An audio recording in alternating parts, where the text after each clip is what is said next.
Este programa contém cenas inadequadas para menores de 12 anos. Bom dia. A seguir, Gente que Escreve.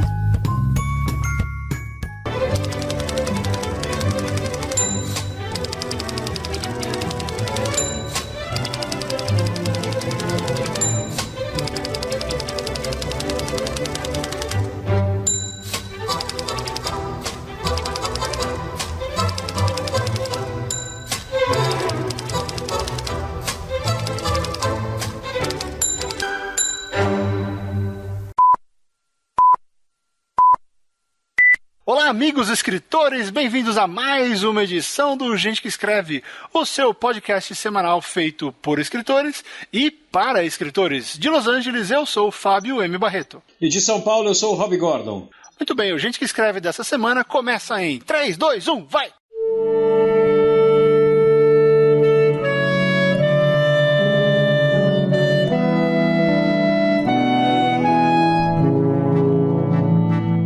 Começando esse programa do Gente que Escreve, vamos abrir com um assunto que é muito importante. Muita gente vem perguntando pra gente sobre isso em e-mails, em comentários, não é, Fábio Barreto? Isso, é dinheiro! Vamos falar sobre como ganhar dinheiro. Não é. Não vamos, senão vai ser o podcast mais curto da história do programa, vai ter tipo 10 segundos. Vai ser assim, ganhe na loteria. Pô. É, exatamente. Não escreva.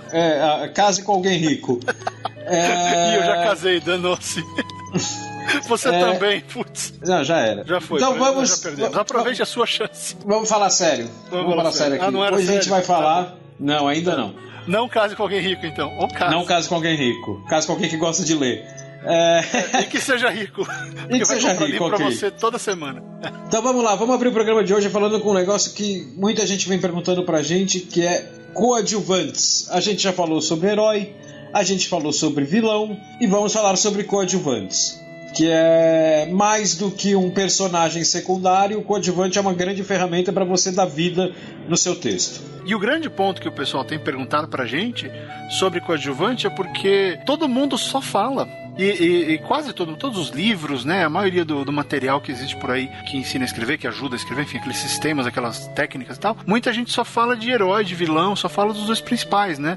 Ou fala, às vezes, do coprotagonista, e o coadjuvante é deixado de lado. E ele é importante, duas coisas que a gente vai falar, acho que são dois temas, né, Rob? Um tema é como montar um coadjuvante legal, por que os coadjuvantes são legais, né? Como fazer um cara que funcione, e o perigo do coadjuvante, que às vezes ele rouba a cena. Ele rouba a cena. Se ele não roubasse a cena, né? Se isso não fosse algo... Porque isso não necessariamente é um defeito. Né? Porque, mas assim, é um perigo, né? Não, é um perigo. Mas... Porque às vezes você perde o livro, você perde o controle. É um negócio tão comum que você tem Oscar para ator coadjuvante justamente por causa disso. Porque você Exatamente. tem... A própria indústria do cinema reconhece que você tem um ator que não é o principal e engole o filme. Claro, ele engole o filme porque ele é um bom ator, mas também porque o personagem dele é muito bom. Você jamais vai ver alguém ganhar um Oscar de coadjuvante num coadjuvante interpretando um coadjuvante ruim. Isso não vai existir. E você tem aquele monte de casos, né, de coadjuvante que ganha o Oscar por 6 minutos de tela, 8 minutos de tela. A Judi Dench, né? A Judi Dench é um grande exemplo. Ganhou, ela tinha 4 minutos, 6 minutos, um negócio assim, e ganhou o Oscar. Aliás, é muito engraçado, né? Como a atriz inglesa tem que fazer a rainha, né? A aprovação das grandes atrizes inglesas só vem quando elas fazem rainha. Será que no Brasil a gente vai ter algum dia atrizes brasileiras fazendo a Dilma? Não, porque é muito... Primeiro, é muito recente. Sim, né? mas você pensa assim, mas a rainha... na frente. A rainha, ela é... Dependendo da rainha, ela é contemporânea. Só que lá... Né, eu tava inclusive tendo essa conversa com meu pai ontem, eu fui na casa do meu pai ontem. Eles têm uma visão da figura da rainha muito diferente da visão da presidente que a gente tem aqui. Da visão da presidente. Né? Então é um negócio cultural, eu acho. Mas que não vai rolar, eu concordo, é cultural, mas eu acho interessante porque como ela é a primeira e como a coisa tem sido tão conturbada, né, não vai faltar chance para daqui uns 5, 10 anos o cinema, se tiver coragem e o cenário político for favorável, a examinar isso, né? Sim. E voltar nessa figura, porque é uma figura que, independente da crença, porque eu chamo de crença política, né? Porque não existe mais espectro, né? Independente da torcida organizada que você tá. Enfim, independente da sua crença política, é uma figura relevante na história do país. Claro. E é a primeira chance que o cinema vai ter de avaliar. É que a gente não avalia o nosso poder, né? O cinema brasileiro não avalia o poder do... Aliás, você vê, o cinema brasileiro é coadjuvante na história política do país. A gente quase não tem filme, especialmente narrativo, que fale disso. Os documentários fazem bem esse trabalho até, os poucos que existem. Quando entram, eles dão porrada, eles são críticos, eles investigam. Mas o cinema comercial e a narrativa é super, não é nem coadjuvante, é ponta, né? De vez em quando ele aparece. Por isso que eu achei uma puta de uma grata surpresa o filme do Tony Ramos, que ele fez o Getúlio. Pois é bom, eu não vi, né? Não chega. É bom, ele é bem amarradinho. Ele tem um lance que ele não primeiro eu já estava no clima, né? Que eu tinha acabado de ler o terceiro volume da biografia dele. Eu li os 3 volumes numa paulada só. A biografia do Lira Neto, que, acho que é a maior biografia que eu li na minha vida. É fantástica. Já ouvi falar muito bem dela, realmente. É fantástica. E aí eu já queria ver o filme, daí eu falei, não, eu vou primeiro ler o livro, depois eu vejo. E, cara, ele dá ele é muito sério, ele é muito político. Quem não conhece a história vai perder um outro detalhe, porque tem muito personagem, mas não atrapalha. Agora, o que eu acho muito legal é que ele deu uma construção ali pro Tony Ramos, que é muito boa, que assim, o filme se passa nos últimos, 25, 30 dias de governo. Cara, ele em algumas cenas, ele é claramente retratado como um fantasma andando por aquele palácio. Ele é um fantasma político andando por aquele palácio esperando o desfecho da história. O desfecho. Cara, puta, é muito bom, vale a pena. É aquela coisa, né? Tipo, olha, a história já acabou, vamos... Exatamente, a história já acabou, a gente tá só esperando o senhor sair de cena.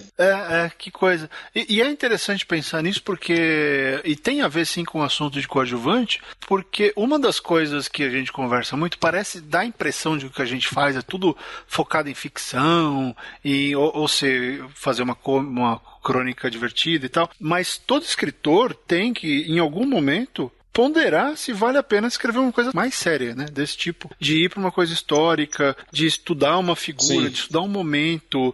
E mesmo que você transforme isso em ficção, você vê, todo mundo fala, mas o grande mérito do George Martin é ele ter colocado a Guerra das Rosas em ficção. Ele transformou todo aquele conflito Inglaterra e França numa ficção, numa fantasia. Deu uma roupagem nova e, na verdade, a gente está vendo uma recriação de um cenário histórico. Por isso que para tanta gente parece tão real, as dinâmicas são tão envolventes, porque, de fato, uma coisa muito parecida com aquilo aconteceu. Claro, não é o objetivo dele, mas foi o estudo, foi o conhecimento de um momento histórico relevante que deu origem a um dos maiores sucessos da história da fantasia mundial, né? Então, é interessante pensar nesse tipo de coisa, porque, como eu disse, por fato, especialmente o nosso cinema ser um coadjuvante, a nossa literatura não. A nossa literatura dá muita porrada. Tem muito livro bom, tem muito livro de denúncia, tem muito livro histórico, tem ótimas biografias, mas o cinema não vai para isso, né? E o autor de ficção, ou mesmo de crônica, porque a crônica tem um poder fantástico, né, Rob? Você pode pegar a crônica e dar uma cacetada sociopolítica fantástica, absurda, e você fez em 2 páginas, né? Então, exatamente. É uma porrada que ela não é tão bem dada quanto um livro com a mesma crítica, um livro de 600 páginas. Digamos assim, o livro é um soco. Ela é o tapa na cara. É o tapa na cara. Ela arde. Às vezes dói ela mais. Não vai doer 2 meses, mas arde. Mais arde. Você não vai esquecer. Não vai esquecer. Então, é interessante que nós nos comportemos como protagonistas, como profissionais ativos nesse processo. Não como coadjuvantes de eu vou só reagir ao que chegar a mim. Não, a gente tem que ser proativo. Então, é muito importante que a gente trate o nosso trabalho de forma proativa para que a gente tente transferir essas coisas que dão uma baita de uma relevância para o que a gente escreve. É muito importante quando o subtexto existe, não quando a gente joga na cara. Então, o subtexto tem que estar ali porque ele é importante, não porque, olha a referência, eu fiz uma referência. Né? E é o que o grande coadjuvante faz. Ele não joga na sua cara, ele está ali. Ele é uma presença constante. Ele é uma coisa que te faz querer olhar para ele. Você sabe que ele não é o principal, mas você olha para ele. Cara, eu escrevendo um negócio que eu gosto muito de coadjuvante quando eu estou escrevendo comédia, porque normalmente eu consigo fazer um coadjuvante que, claro, ele tá lá acrescentando pra história e tal, mas eu consigo fazer o coadjuvante que é onde eu jogo nele todas as piadas, sei lá, mais exageradas. As piadas que não cabem no meu personagem, eu crio, e eu sei que elas funcionam, eu crio o coadjuvante pra fazer essa situação. Porque se der errado, ele não prejudica exatamente, a narrativa, a trajetória do protagonista. E se der certo, você tem um cara engraçado ali que o leitor vai querer que ele volte mais vezes. Porque o grande ponto do bom coadjuvante é quando você pede para ele voltar. Então, isso aconteceu comigo nos textos. Eu não falei desses textos aqui ainda, que foram os textos que eu fiz da Débora na Copa do Mundo. A história desses textos é a seguinte: antes da Copa de 2010, eu fiz uns textos no meu blog que chamam A Minha Vida em Copas. Eu lembro, então, eu li uns 2 ou 3. Então, eu vou contando a minha vida, a minha biografia, aquilo não é crônica, aquilo é pessoal. Eu vou contando a minha vida em cada Copa do Mundo, desde 78, que é a Copa primeira que eu vi, mas eu não lembro. Mas eu conto. Né? Então, vai 78, 82 e tal. Cara, foram um dos textos mais difíceis que eu escrevi. A gente coloca o link aí para as pessoas verem. Né? Eu lembro que assim... Aliás, Rob, você é muito melhor do que eu para botar os seus textos no meio das coisas. Eu preciso aprender com você. O nome disso ele sempre aparece, o seu Mark é fantástico. Olha, aprenda com o Rob, ele é muito melhor para fazer isso. Então, cara, eu lembro que, por exemplo, 82 e 94, eu fiz quase todos eles no trabalho. Eu ficava sozinho à noite no trabalho e falava, vou escrever mais um. Cara, 82 e 94 é um negócio que mexeu com tanta coisa do meu passado que, cara, eu chorava copiosamente na frente do computador. Aí eu publiquei e tal, todo mundo adorou tal, e eu botei na minha cabeça, quando tiver antes da Copa de 2010, de 2014, eu publico de 2010. Né? Porque daí eu já tenho um certo distanciamento do que aconteceu comigo em 2010, não foi um ano fácil, mas ok, publiquei em 2010. Isso veio um leitor, o César é um leitor que virou amigo meu. E ele lançou um desafio para mim no Twitter. Ele falou assim, eu duvido que você pegue a Copa de 2014 e não escreva um texto sobre ela, escreva vários textos sobre ela, um em cada jogo do Brasil. Aí eu falei, olha, eu não vou fazer isso porque esses textos de Copa eles são pessoais demais. Eu não vou trabalhar esses textos assim, eu preciso ter um distanciamento da época que eu estou vivendo na Copa do Mundo, porque eu uso ali a Copa do Mundo para dizer o que eu estou vivendo nesses textos. Mas o formato de você publicar um texto a cada jogo do Brasil, porra, essa ideia é fantástica. Né? Ele é quase o que eu fiz lá com 24 horas, 24 crônicas, só que é um texto a cada 4 dias e depende do resultado de um jogo. Eu falei, porra, eu vou fazer o seguinte, eu vou criar uma história e eu vou desenvolver, que vai se passar na Copa do Mundo, e eu vou desenvolver essa história de acordo com cada jogo do Brasil. A regra vai ser a seguinte, o Brasil jogou, ok, o resultado do jogo tem que influenciar, o jogo em si tem que influenciar nesse capítulo que eu vou escrever, e esse capítulo tem que estar pronto até pelo menos um dia antes do jogo seguinte. E aí eu criei a história Débora e a Copa, né? Que é como as pessoas chamam. Todos os textos eram Débora e o nome do país que o Brasil ia jogar. Débora e o Chile, Débora e a Colômbia. A história é um cara que vai ver um jogo de futebol de Copa do Mundo. É um menino tarado por futebol. Ele vai ver um jogo de futebol na Copa do Mundo no bar, no primeiro texto, contra gosto. Ele não gosta de ver em bar, mas ele vai no bar. Foi o amigo dele que chamou, e aí eu já vou falar do amigo, que é por isso que eu estou contando essa história. E lá eu já ia perguntar, você vai chegar em alguma coisa? Vou chegar. E lá ele encontra uma ex-namorada dele, com o namorado dela. Ela tá lá, ele namorou com ela uns anos atrás, nunca mais viu, e tá lá a menina com o namorado.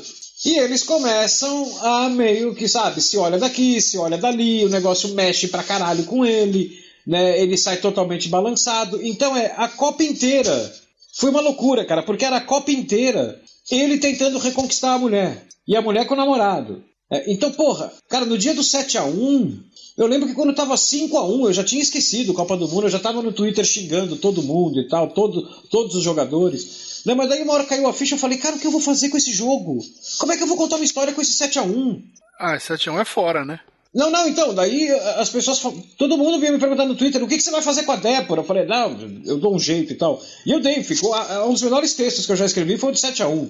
Tá, Agora, e o protagonista, e o coadjuvante? Então, o coadjuvante é o cara que chama ele pra ir no boteco, que é o amigo dele, que tá em todos os jogos junto com ele, que é o cara que faz merda, é o cara que toma todas, é o cara que chaveca a torcedora da, sei lá, Eslovênia, que tava lá no canto. Ele é o louco da história, ele é o demente da história. E todo mundo conhece o louco, todo mundo tem um louco. Exatamente, todo mundo tem um amigo louco. O amigo que bebe muito, o amigo que briga, o amigo que grita, né?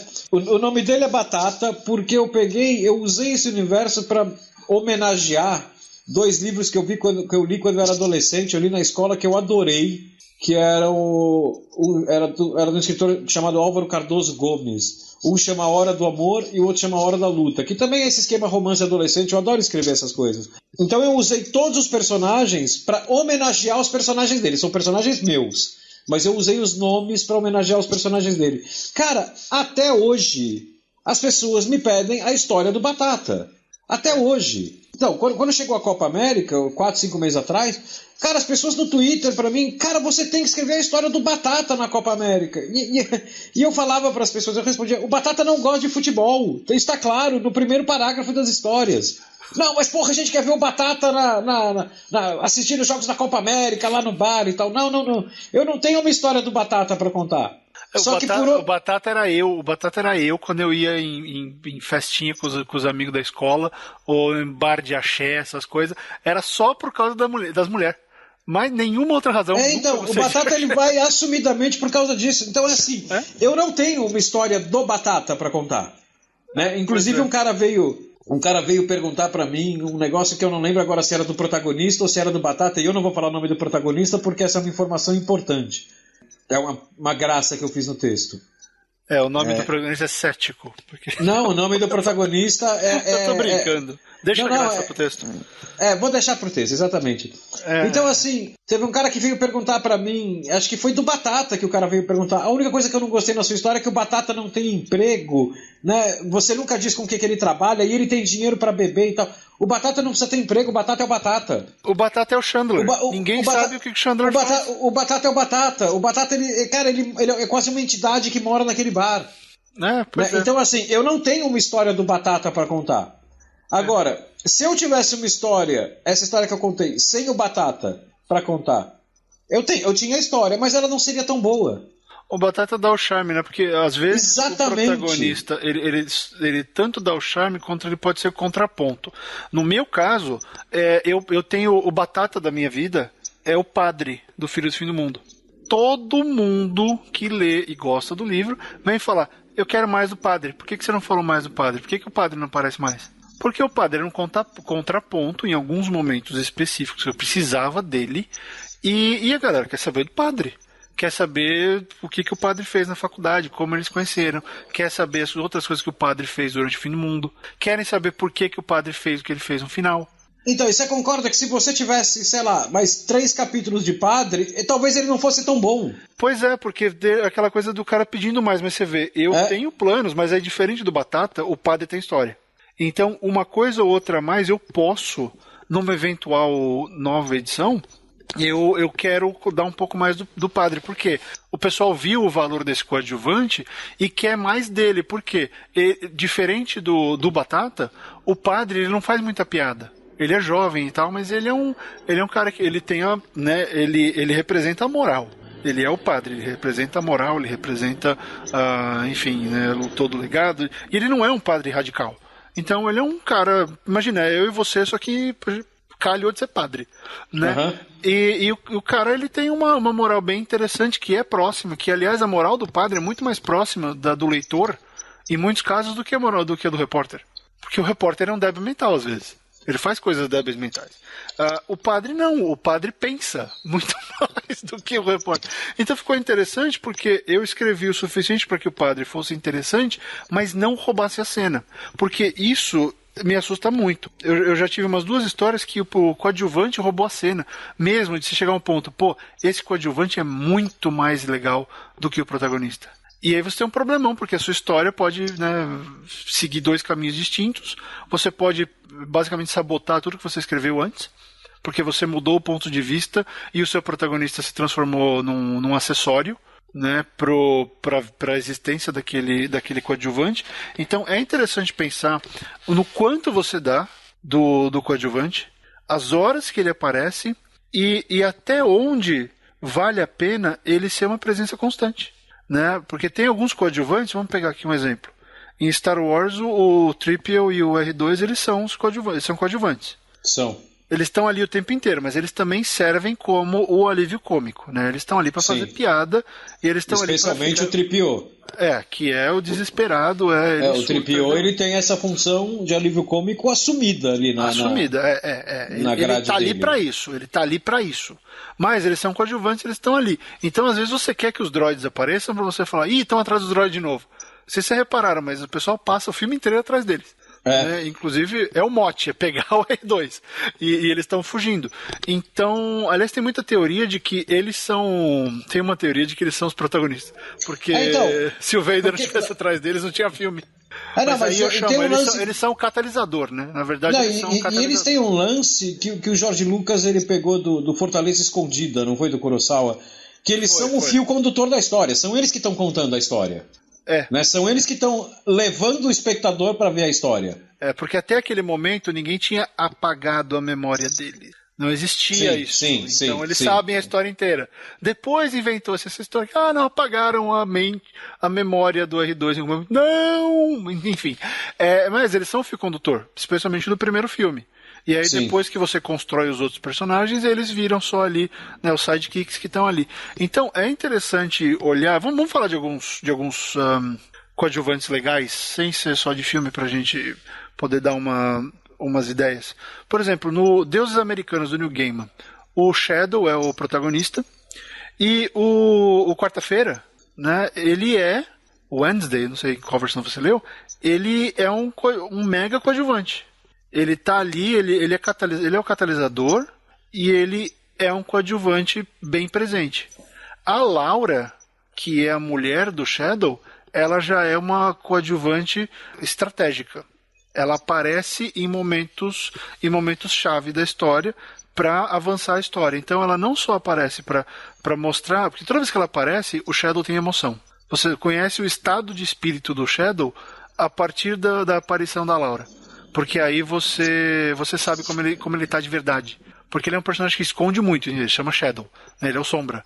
Ele oculta muito o que ele tá sentindo. Quando a esposa dele aparece, a gente descobre o estado de espírito dele de verdade naquele momento. Então é interessante porque essa coadjuvante, ela entra em cena e ela revela algo do protagonista. Ela entra com uma função muito específica. Ela não é só uma que tá ali, não. Quando ela aparece, você já sabe. E o Shadow vai chorar, ou vai estar com medo de alguma coisa, ou vai querer bater em alguém por causa dela. É muito interessante ver como o Gaiman usou isso. Não sei se você chegou a ler, Rob, o Deuses Americanos. Não, Deuses Americanos não, tá na fila dele aqui. Mas leia, é o melhor do Gaiman pra mim, não tem... É considerado o Sgt. Peppers dele, né? Cara, é interessante assim, você vê... Depois de ter lido, eu ainda não li tudo dele, porque tem alguns livros menores que eu realmente... Menores de tamanho, que eu ainda não consegui comprar, eu não consegui ler tudo, e como eu me recuso a baixar, então quando eu posso adquirir, eu compro. Mas tendo lido quase tudo dele, não tem como. Deuses Americanos é o mais complexo, é o mais abrangente, é o mais transformador, é o mais... sei lá, é o mais aprumado. O que ele fez naquele livro, e ele mesmo fala, acho que ele não vai conseguir repetir. E ele considera que o Neverwhere, por exemplo, Lugar Nenhum, ele é bom, mas ele é menor. O escopo dele é menor, ele é mais menos específico. Ambicioso, né? Exatamente. O Deuses Americanos, cara, envolve tanta coisa, envolve tantos conceitos. É uma jornada, e é um livro de jornada. É uma jornada tão...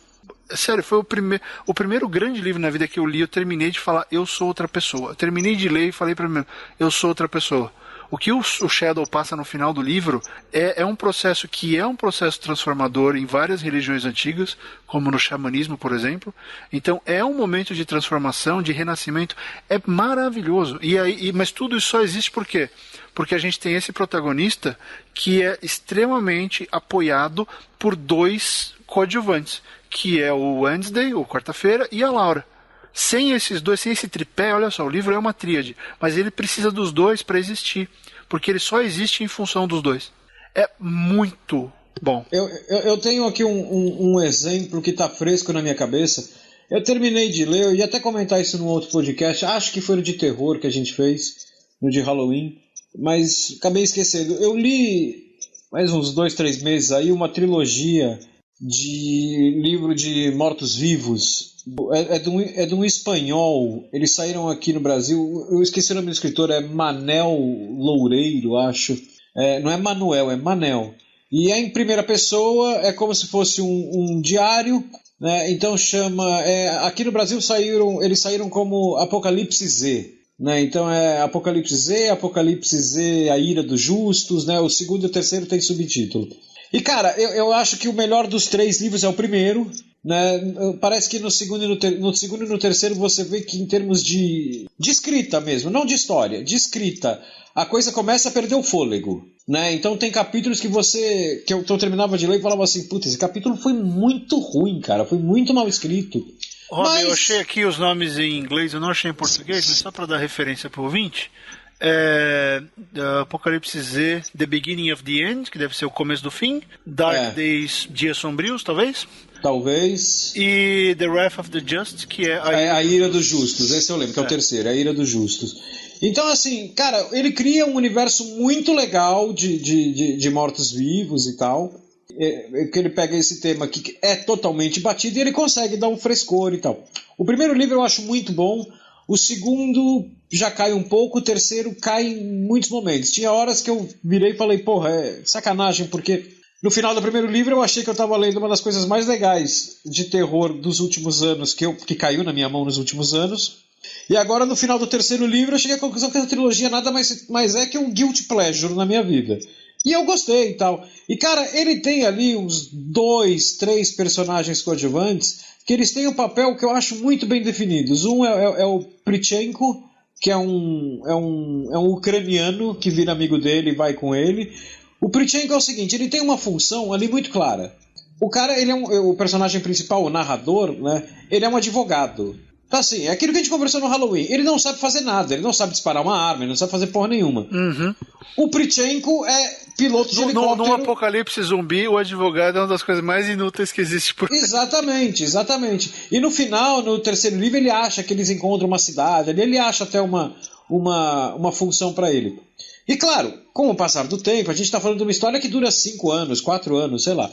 Talvez não seja isso, mas dura meses para mais de ano, 2 anos. Né? Claro, ele aprende a atirar, tal. Ele usa muito o arpão, porque ele sempre teve barco, isso é legal. Ele fazia mergulho, então ele sabe atirar com o arpão. Agora, o Prichenko é assim, o Prichenko é um ucraniano com bigodão loiro. Eu lia imaginando alguém que era a cara do Asterix. É a cara do Asterix. Justo.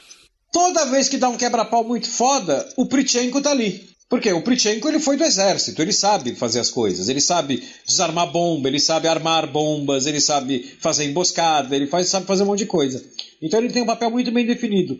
Mas, cara, o grande protagonista, o grande coadjuvante do livro, que eu acho que ele é brilhante, é o gato dele. Ele tem um gato persa que ele leva aquele gato pra cima e pra baixo, chama Lúculo, o gato. Lúculo. Cara, Lúculo, o gato é adorável, né? E assim, os poucos momentos de muita tensão que eu passei lendo aquela porra foi por causa do gato.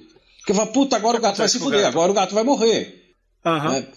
E ele vai levando o gato, ele sempre dá um jeito de salvar o gato. E o gato tá ali funcionando como uma âncora segurando ele na humanidade. Que ele pode fazer muita merda, ou tem hora que ele vai se entregar, que bate o desespero. E aí ele para e pensa assim, não, eu tenho um gato e o gato precisa de mim. Né? E o gato, quando o gato aparece, cara, ele é um gato, ele não tem nada de especial, ele é um gato, então assim, tá todo mundo... Ele está, né? Ele está. Exatamente, tá todo mundo fudido ali, morrendo de medo, e o gato brigando com uma lagartixa no canto. Né? Então, cara, ele consegue usar um gato pra humanizar todo o entorno dos personagens. Puta, é muito bom. Você consideraria o Prichenko o coadjuvante ou o gato? Então, eu consideraria os dois. Na verdade, são 3. Tem eles uma menina também. Ou eles são uma coisa. O Prichenko e o gato são uma coisa. Que se manifesta junta. Não. Eles são muito bem separados. Né? Inclusive, chega a determinados momentos que você tem capítulos só dele e do gato, e já com o Prichenko na história. Aí sim, porque eu perguntei isso porque tem alguns elementos que acontece o seguinte, você tem que saber dissociar o coadjuvante do personagem que dá o empurrão. Tem personagem que aparece na história, já dá uma informação nova, ou mata alguém, ou faz alguma coisa que avança a trama, né? Esse é o personagem catapulta. É o cara que põe lenha na fogueira, né? Exatamente. Ele chega, faz isso e some. Quer ver um exemplo, embora o filme não seja... nem todo mundo goste, mas pega o Prometheus. Lá pro final do Prometheus, na hora que aparece que tem aquela revelação de quem era o passageiro extra da nave, aquele é um personagem catapulta. Ele volta, ele faz a história ganhar um novo ritmo e depois ele sai de cena. Sim. Né? Então, assim, é um personagem que vem com uma razão muito... quer ver, eu acho que num daqueles filmes do Hannibal, é o do Gary Oldman. Que tem Gary Oldman é o que tem o Giancarlo Giannini. Então, pegando a cronologia só Anthony Hopkins, descontando o filme do Michael Mann de 86, é o segundo, é o Hannibal. É o Hannibal. É o do Ridley Scott. É o do Ridley Scott. Que tem o Giancarlo Giannini. O personagem do Giancarlo Giannini, ele é um coadjuvante que tem essa função. Ele aparece e avança. Muda a história e sai. Informação. Muda a história e sai. Né? E aí volta, muda a história e sai de novo. E até que ele tem o desfecho dele. Enfim, ele morre. E de maneira fantástica. Aliás, muito marcante a cena. Mas é interessante ver que esses personagens de catapulta, é legal eles existirem. E aí eu vou dar uma dica. A gente está falando tudo isso. Eu sugiro que na sua primeira versão, no seu primeiro draft, primeiro rascunho, você force esses caras. Insere esses caras meio que na marra para ter alguém, porque é muito mais fácil acontecer alguma coisa com o seu personagem, com o seu protagonista, para ele avançar, do que você ficar tentando que ele resolva tudo. Ele toma todas as decisões. Não, deixa alguns caras tomarem decisões por eles. Deixa outros personagens tomar a decisão. E essa é a função do coadjuvante. Né? E aí, na primeira versão você força, e quando você for reescrever, aí tenta colocar de uma maneira mais, ver se funciona ou não, transforma a cena para que aquele efeito seja dado. Porque depois que você fizer isso 2, 3 vezes, vem natural. Né? Tem um filme que eu gosto muito chamado The Heart in Atlantis, não sei como é o nome em português. É um filme do Anthony Hopkins com o Anton Yelchin. Ele é um cara, um velhão, né? O Anthony Hopkins parece que tem um superpoder de antecipar coisas, de ler mentes, enfim. É uma história meio, nem sei se é do Stephen King, talvez.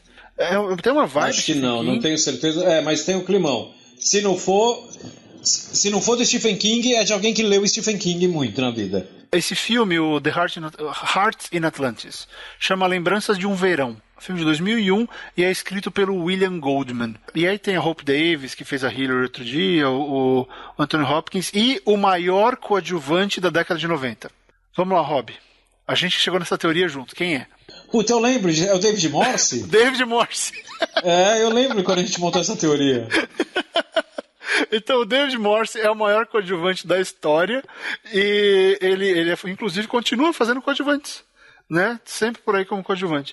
Então, o lance no Heart in Atlantis, né, no Lembranças de um Verão, é que o protagonista é o Anton Yelchin, né, Lembranças de um Verão. O protagonista é o Anton Yelchin, que é o novo Chekhov, né, do Star Trek, mas o Anthony Hopkins, ele tá ali, às vezes como co-protagonista e às vezes como coadjuvante.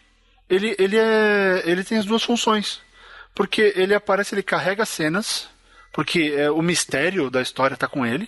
Né, ele sabe a verdade, ele é o cara que está sendo procurado, ele é o cara que está transformando a vida desse moleque durante esse verão. Né, ele é aquela figura do mentor, então ele é meio Obi-Wan. Sim. Né, ele está ali como mentor, como coadjuvante, mas ele também é protagonista porque coisas acontecem com ele. Ele faz parte do plot principal. Só que, então, normalmente quando ele está sozinho, ele carrega a cena, então ele é o protagonista.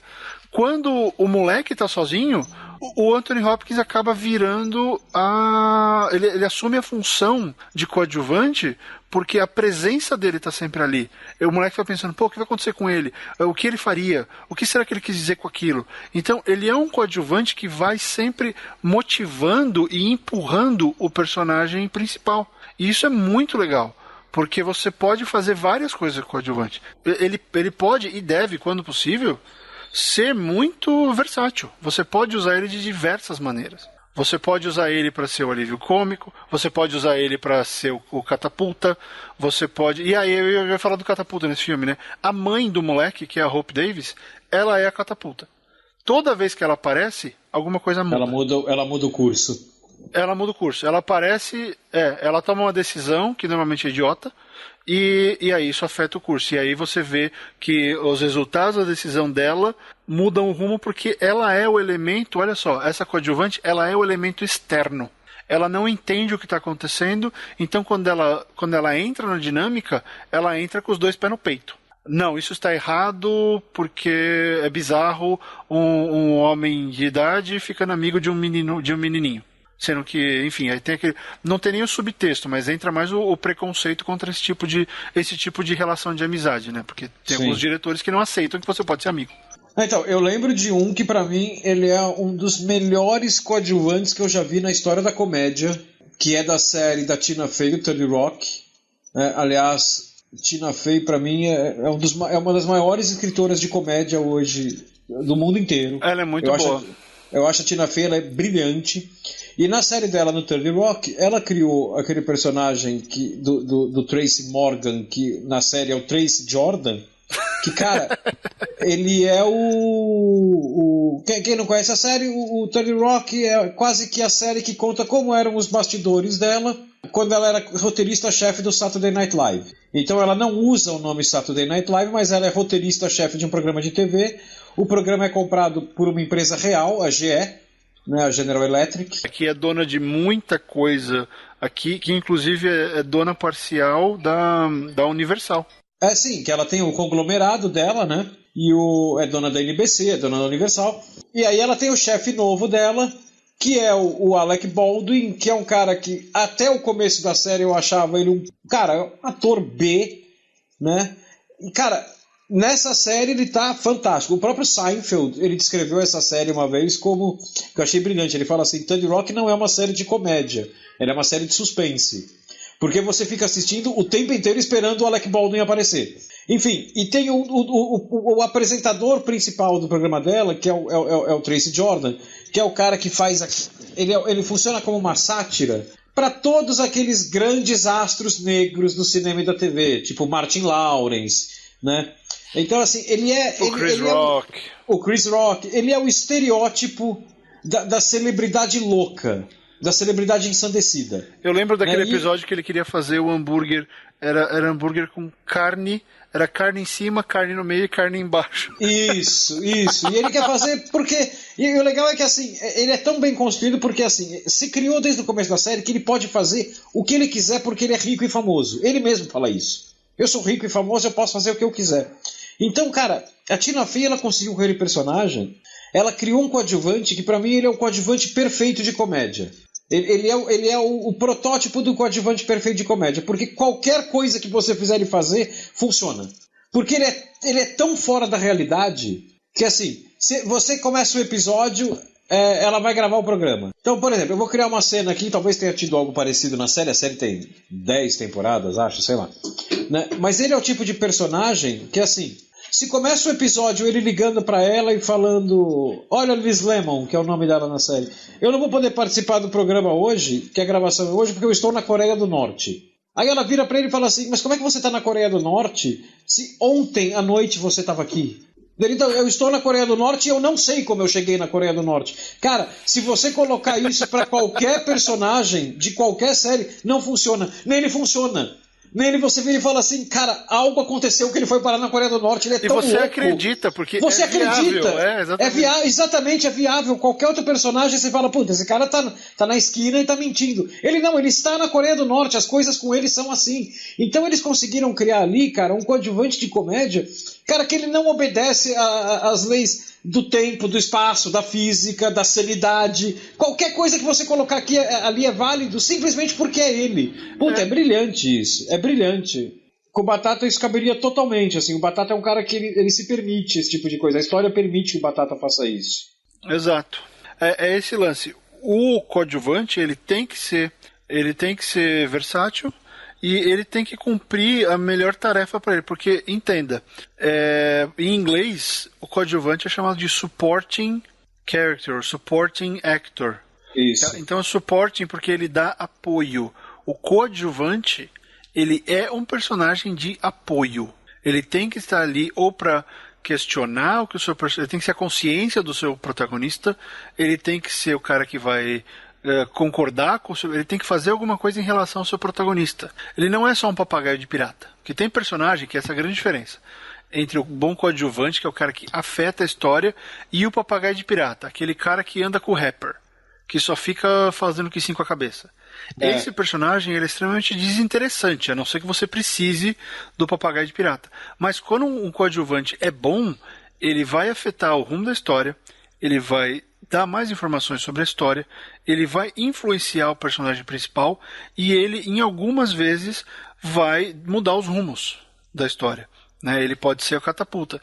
E é fundamental que você entenda essa função, porque às vezes, na hora que você travei, não consigo, não sei o que fazer aqui, joga um personagem catapulta.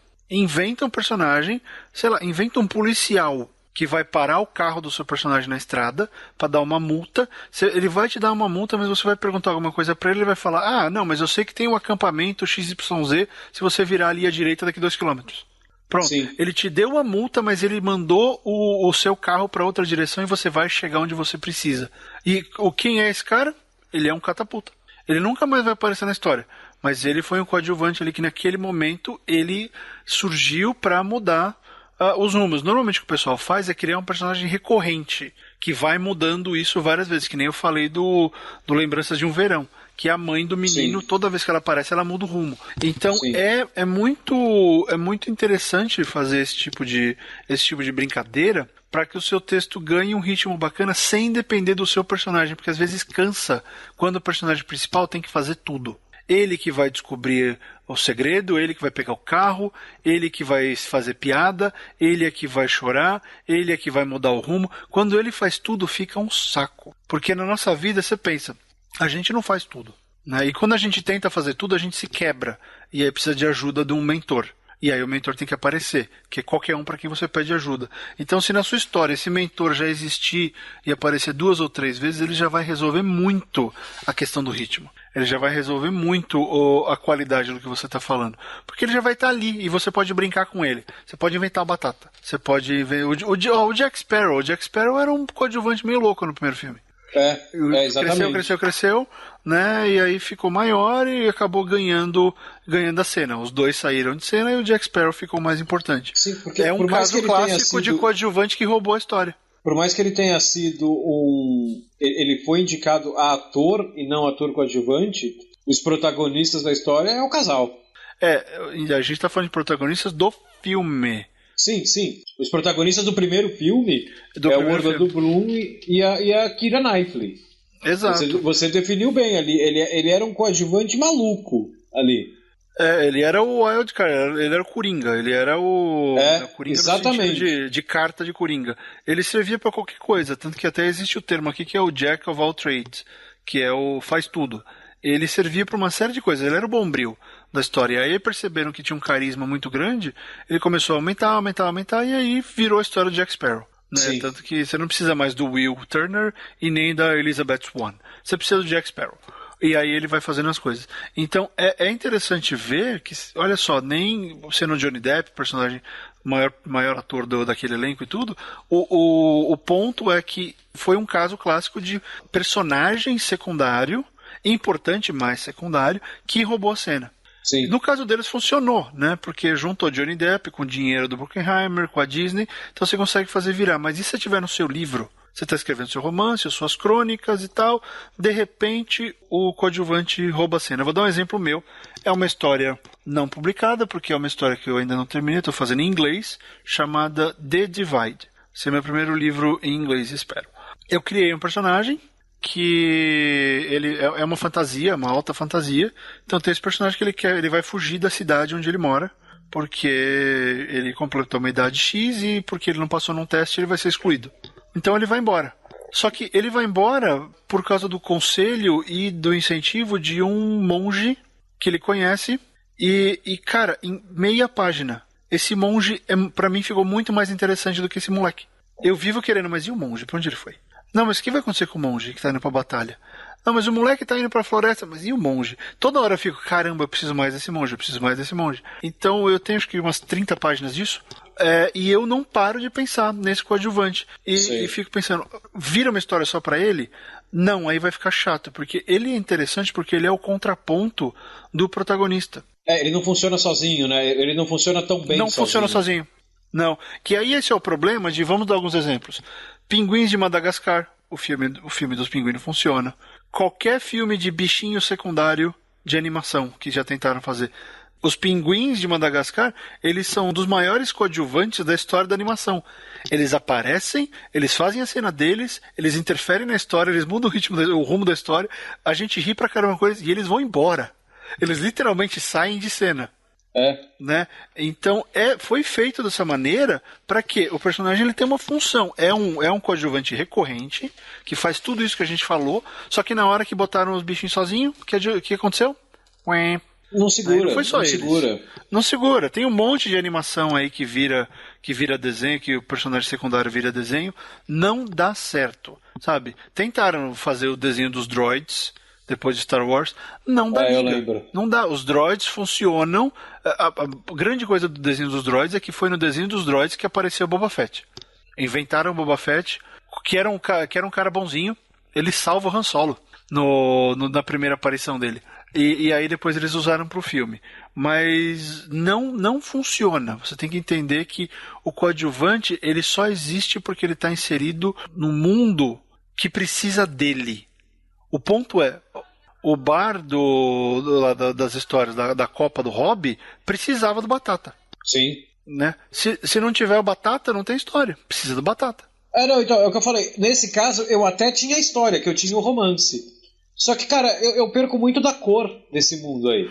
Mas eu falei que você não tinha história, mas a história precisava dele, porque ele dava o tempero, né? Na verdade, não é nem a história, porque ele interfere muito pouco com esse fio condutor do romance. Ele interfere muito pouco. Mas ele interfere o tempo inteiro com o personagem. Né? Então, por exemplo, a história já começa por causa do Batata, porque o personagem, como ele é fanático por futebol, porque o personagem, o relacionamento dele, o personagem principal, o relacionamento dele com o futebol é igual ao meu. Né? Ele é aquele cara assim, é Copa do Mundo, vamos ver o jogo do bar. Não vamos ver o jogo no bar, nada. Né? É Copa do Mundo, eu quero ver o jogo sozinho em casa, eu sofro pra cacete, eu quero... Não é festa pra mim, é sofrimento. Então ele só vai no bar por causa do Batata. Então assim, a história já começa, né? O parágrafo 0, a história começa no parágrafo 1. O parágrafo 0 é o Batata interferindo já. Pois é. Você falou, Barreto, do personagem catapulta e tal, e daí você citou o Boba Fett. O Boba Fett, se a gente pegar ele no filme, exclusivamente no filme, ele é um coadjuvante antagonista catapulta, não é? Porque ele entra no filme pra mudar o ritmo do Império Contra-Ataca. E ele antagoniza um coadjuvante, né? Ele antagoniza o Solo. Ele não tem nada a ver com o Luke, ele não tem nada a ver com o Exatamente. Ele é um coadjuvante que é antagonista de um coadjuvante, só que aí ele funciona como catapulta pro filme inteiro, né? Com certeza, porque é graças a ele que faz todo mundo ser capturado pelo Império. E ele dá todo o gancho pro Retorno de Jedi. Tanto que o Retorno de Jedi começa com o Luke tendo que arrumar a influência do Boba Fett. Exatamente. Limpando a merda que o Boba Fett fez ali. Exatamente. Que ele é o que o Boba Fett fez no Império Contra-Ataca é o que... os primeiros 40 minutos de Retorno de Jedi. É o que torna o Retorno de Jedi necessário. Tem que ir lá e salvar o Solo. Se não for lá e salvar o Solo, zicou. E é importante a gente falar uma coisa também que eu já mencionei algumas vezes, que são os riscos, né? O primeiro risco é o seu coadjuvante roubar a história.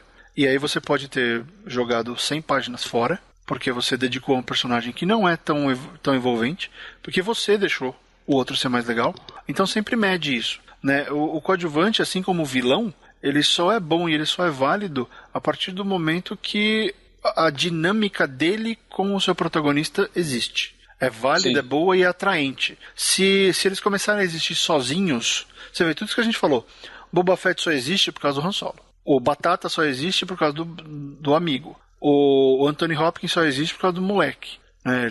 Por causa da relação do moleque. Então, no Tracy Morgan, no Third Rock, ele só existe por causa da Tina Fey. Sim. Então, todos esses coadjuvantes, eles são respostas, eles são opções, eles são personagens que surgiram para dar novamente o apoio ao personagem principal. Né? Ele tem que influenciar o personagem principal. Ele pode ter a vida dele, só que ela sempre, tudo que o coadjuvante passar, tem que influenciar o personagem principal. Que eu acho que é o que acontece com o Popichenko lá e o gato.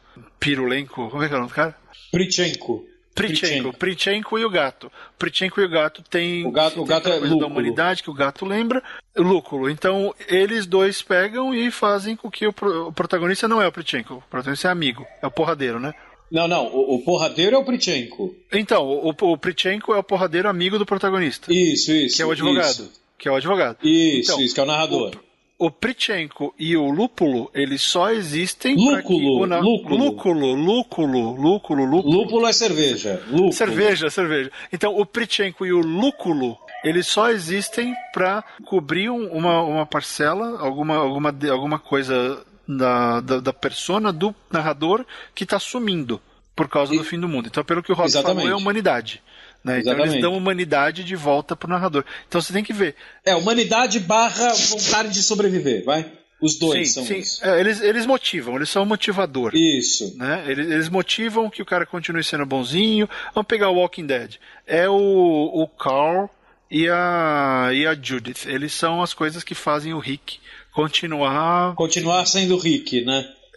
Só que aí o Rick tem o Daryl, que é um coadjuvante maravilhoso. Ele faz... Depois que eu vi a série eu nem vi muito, eu vi 2 temporadas, eu quero voltar a rever agora. Cara, ele faz falta nos quadrinhos, né? O quadrinho é muito, muito, muito bom. Mas depois que você vê ele na série de TV, você fala, porra, eu queria esse cara aqui nos quadrinhos, porque ele não existe no quadrinho, né? Ele é criado pra série. Exato. Então, o Daryl é um exemplo de personagem coadjuvante que avança a história, muda os ritmos, influencia, e ele tá lá de apoio. Ele tá lá como um tijolo pro Rick subir em cima. O Rick, que chegou na temporada atual, ele não existiria sem o Daryl. O Daryl, ele faz parte de quem é o Rick hoje. Então, assim, é muito doido você ver isso, porque você entende a importância do coadjuvante. Né? E que ele tem que ser tratado como um personagem sólido, como um personagem importante, mas tudo o que ele faz vai influenciar. Olha, um negócio que eu lembrei, um outro coadjuvante que eu acho fantástico também, que eu sempre... Não lembro nem porque eu não lembrei dele até agora, porque eu sempre penso nele quando eu penso em coadjuvante. É que é horrível a gente lembrar de exemplo enquanto a gente está falando. É o Prison Break, é o T-Bag, o Prison Break, que é o T-Bag, ele é o estuprador, ele é uma das personalidades mais nojentas que a televisão já criou. Ele é totalmente podre. Ele é o estereótipo daquele cara do sul dos Estados Unidos, racista e estuprador e tudo. Cara, a primeira temporada de Prison Break, que pra mim, a primeira temporada ela é brilhante em termos de narração, de desenvolvimento.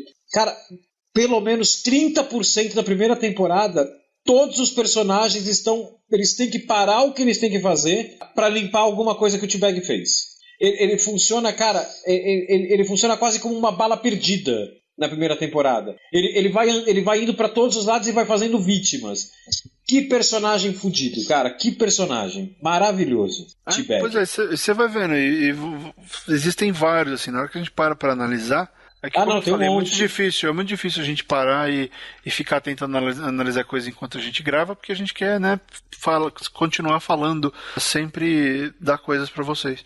E tem, às vezes, o coadjuvante é o lugar.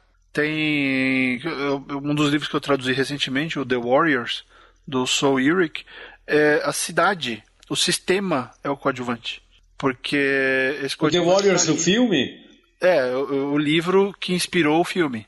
Então, foi você que traduziu? Eu vi em loja. Fui eu que traduzi. Essa edição nova agora aqui? Da Dark Side. Parece que ficou bonitona e tal. Não tem é engraçado que assim, né? Muita gente achando que é novelização do filme.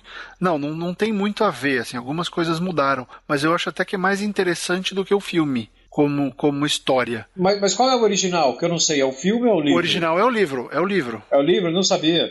Olha que loucura. Warriors é assim. É um livro escrito com base em estudos e no trabalho do autor, que ele era social worker, né, assistente social e filósofo. Então ele trabalhava, né, assistente social e filósofo, tudo a ver. No final da década de 50 e 60, em Nova York. Aí o filme é a releitura disso nos anos 70. Sei. E o jogo é tudo isso nos anos 2000. Sim. Então a gente tem aí basicamente o Warriors como fenômeno é uma propriedade que tem 6 ou 7 décadas. E com uma história que já se provou atemporal, né? E a história que é inspirada numa história grega chamada Anabasis. Então a história de Warriors, dos Selvagens da Noite, né, é uma história de origem grega que foi filtrada pela realidade socioeconômica de Nova York na década de 50 e 60, que virou filme sob o prisma do final da década de 70 e virou jogo nos anos 2000. Puta, que legal. Cara, é um arco tão maluco em termos de relevância social, porque assim, é uma coisa que acontece, esse rito de passagem, essa coisa do... Porque os Warriors, eles são mercenários, praticamente. Né? Se parar pra ver, eles têm lá o negócio deles, eles vão fazer o que eles querem, quem contratar e fazer mais sentido, eles vão ajudar. Né? Só que aí tem o filme tem todo o lance da morte do... Acho que é Cyrus. No filme é Cyrus, só que no livro é o Ismael. Então, as dinâmicas do livro são muito mais interessantes. E não tem aquela abertura de 15 horas, né? A abertura de Warriors parece que ela tem 15 horas de duração. Você não para de ver gangue aparecendo. Dá no saco. O trem é legal e tudo, mas caramba, para de... Chega com essa abertura. Você citou Warriors como exemplo de um caso... Porque a cidade, o sistema onde eles estão lutando, o sistema que... Porque, só para concluir, o sistema... é o problema dos moleques de Warriors, porque eles são moleques que moram em... Não tinha favela lá, então ele morava em predinhos de baixa renda, tipo o que era Coab para muita gente quando começou em São Paulo. São os projects que eles chamam aqui. Sim, então os moleques moravam em casa que não tinha luz, que não tinha nada, família com 500 irmãos, não tinham acesso a nada. Qual que era a única realidade deles?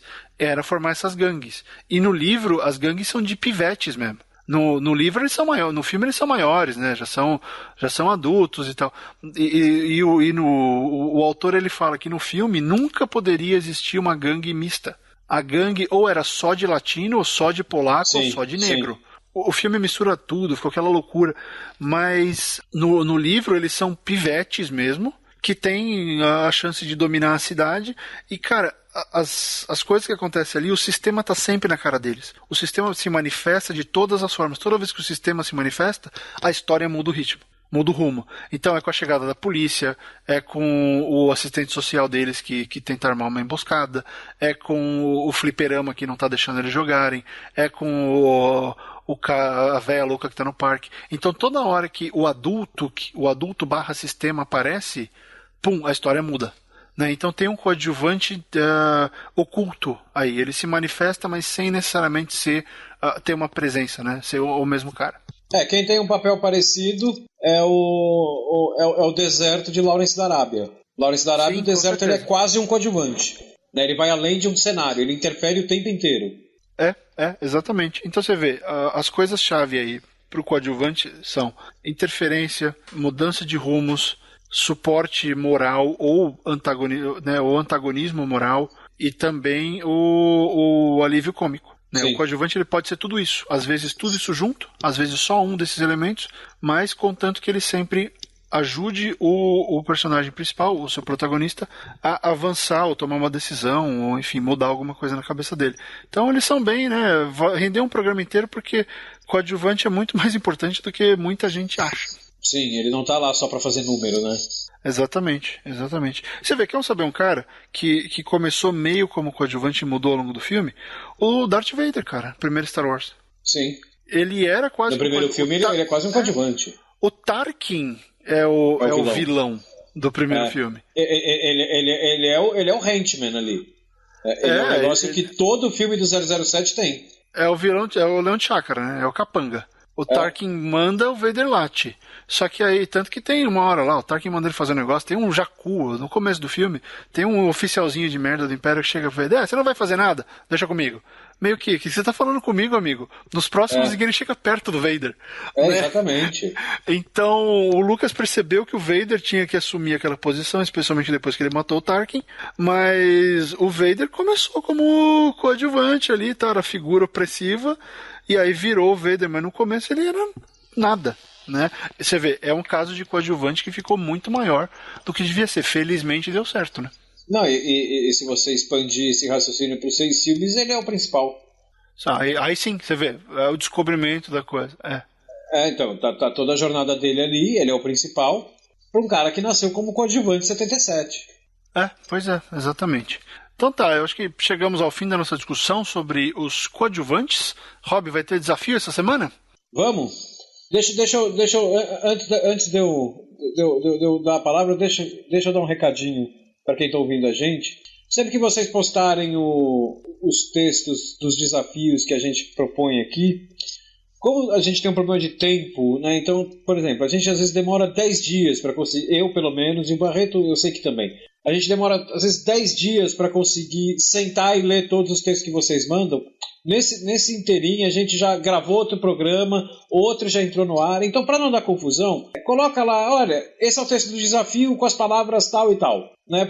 Fica muito mais fácil, porque como a gente lê muito tarde, às vezes eu nem lembro qual que era o desafio que eu dei naquele coisa. Daí eu tenho que começar a ler o texto para daí identificar o desafio e só então daí eu volto para ler o texto sabendo o que é. Então coloca lá no cabeçalho do comentário, é o texto do desafio tal, com as palavras tal e tal. Não precisa nem falar qual é o programa. É o texto com as palavras tal e tal, só isso. Além disso, fica mais fácil se você postar o texto correspondente no episódio que a gente deu o desafio. Sim, isso fica fácil. Né? Porque isso ajuda. Porque o que está acontecendo, não estamos reclamando, é só que a gente está tentando encontrar um jeito de conseguir ler sem ferrar com o nosso cronograma. Porque assim, tem chegado muita coisa, galera. Teve um dia que chegaram 25 textos, num dia só. Assim, foi muita coisa. A gente não tem como ler tudo isso, simplesmente é impossível. Né? Não dá, o Rob tem que escrever, eu tenho que escrever, tem essas coisas. Então, o que acontece? Se você colocar no comentário, publicou no comentário do cast correspondente, vai ficar ali, na hora que a gente puder, a gente vai lá e lê.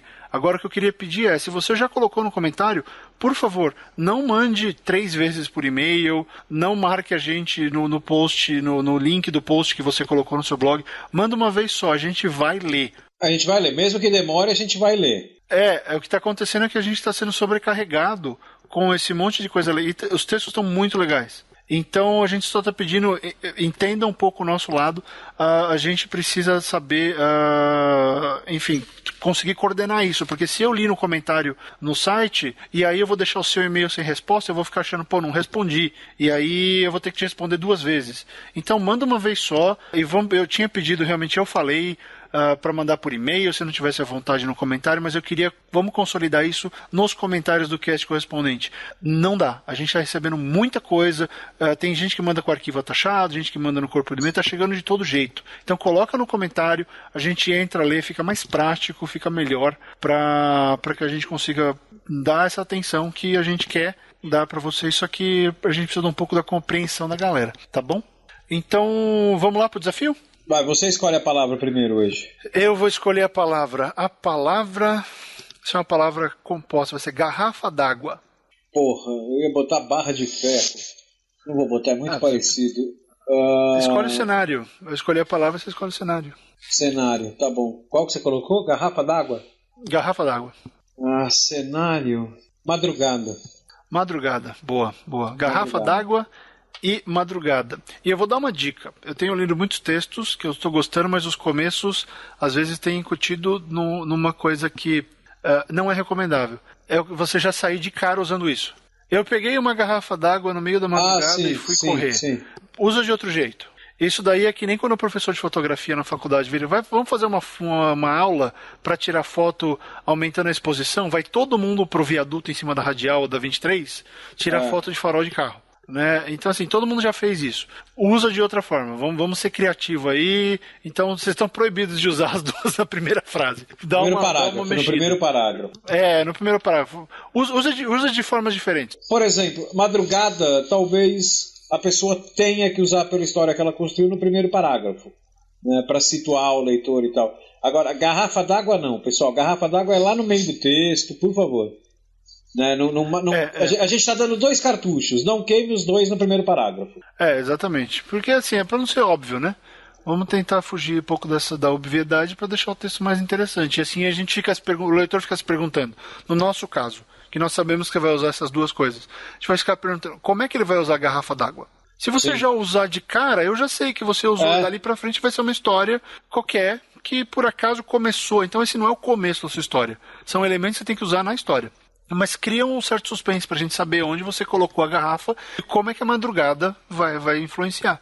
Então tenta dar um próximo passo. Você que já fez os outros desafios, tenta ir um pouco além agora e usar isso de forma mais criativa do que você já fez antes. Então não é uma reclamação, é só uma sugestão. Exatamente. Que você melhore o começo do texto. Tá legal? Então é isso, chegamos ao fim de mais um Gente que Escreve e nos vemos na semana que vem. Tchau, tchau. Tchau, pessoal. Um abraço.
Tapur gravando. E o Tapur tá lá. Eu já tô gravando. Eu já tá gravando, então? Cantando isso enquanto tá gravando. É perigoso no mundo barulho. Queima filme pra cacete. O Baroni vai queimar o filme. Ele adora. No sentido de ir atrás. Peraí, o Eric quer participar do programa. O que foi, Eric? Ele é coadjuvante. O Eric, ele tá quase roubando a cena aqui com esse sorriso e com a covinha dele. Ele não gostou do comentário que eu fiz sobre a covinha. Ele está irritado, eu vou pegar ele no colo. Vem cá, filho. Vem cá, calma.